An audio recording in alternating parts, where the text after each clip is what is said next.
সারা জীবন যদি আমি চুরির বিরুদ্ধে ওয়াজ করি, কিয়ামত পর্যন্ত যদি হায়াত পাই, কিয়ামত পর্যন্ত বাংলাদেশে চুরির বিরুদ্ধে ওয়াজ করলে হাত কাটা সম্ভব না, যতদিন ক্ষমতা আল্লাহ আমাদের হাতে না দেবে। আমাদের নবীর দোয়া দেখেন, সূরা বানী ইসরাঈলের ৮০ নম্বর আয়াত।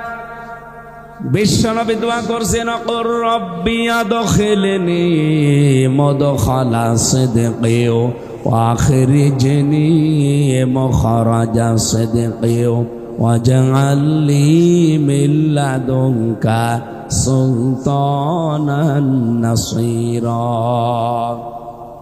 আমার মনে হয় এই আয়াতগুলো যদি কেউ বিবেক একটু খাটায়, এই পৃথিবীতে তার হেদায়েত পাওয়া সম্ভব। আমি আশা করব আপনার বিবেকটা আপনি কাজে লাগাবেন। এবার আমাদের নবী ৩টা দোয়া করলেন এই আয়াতে। এই দোয়াগুলো তাকে শিখিয়েছে আমির হামজা। কে বলেন তো, দোয়া কবুল করবেন কে? সে আল্লাহ যদি শিখিয়ে দেয় তাহলে কবুল করতে দেরি হওয়ার কথা বুঝে শুনে বলেন।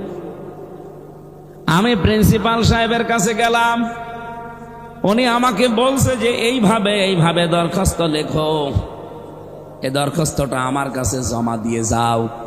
উনি যেইভাবে ভাষায় লিখতে বললেন আমি ওইভাবেই লিখেছি। শেষে লিখলাম, ইতি আপনার অনুগত ছাত্র আমির হামজা।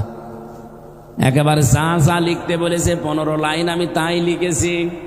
বলেন তো, এইটা অ্যাকসেপ্ট করতে, গ্রহণ করতে, কবুল করতে দেরি হওয়ার কথা? আল্লাহ নিজে শেখাচ্ছেন দোয়াটা, তাহলে এটা তো কবুল করতে বেশি দেরি হওয়ার কথা না। যা শিখিয়েছে নবী তাই দোয়া করছে। এরপরও নবীজির এই 3টা দোয়া কবুল হয়েছিল 3 সময়। প্রথমটা কবুল হয়েছে সঙ্গে সঙ্গে, দ্বিতীয়টা কবুল হয়েছে 3 দিন পর। 3 নাম্বার দোয়া যেটা, ওয়াজআল লি মিন লাদুনকা সুলতানান নাসীরা, এই দোয়াটা কবুল হয়েছিল 6 মাস পর। উনি বলেছিলেন, রব্বুল আলামিন আমাকে নিরাপদে বের করে দাও, আর মদিনাতে যদি পৌঁছিয়ে দাও তাহলে রাস্তায় যেন কোনো বিপদ আপদ না আসে, নিরাপদে পৌঁছিয়ে দিও। আর মদিনাতে যাবার পরে এমন একটা রাজক্ষমতা আমাকে দাও যার ভেতরে তোমার সাহায্য থাকে।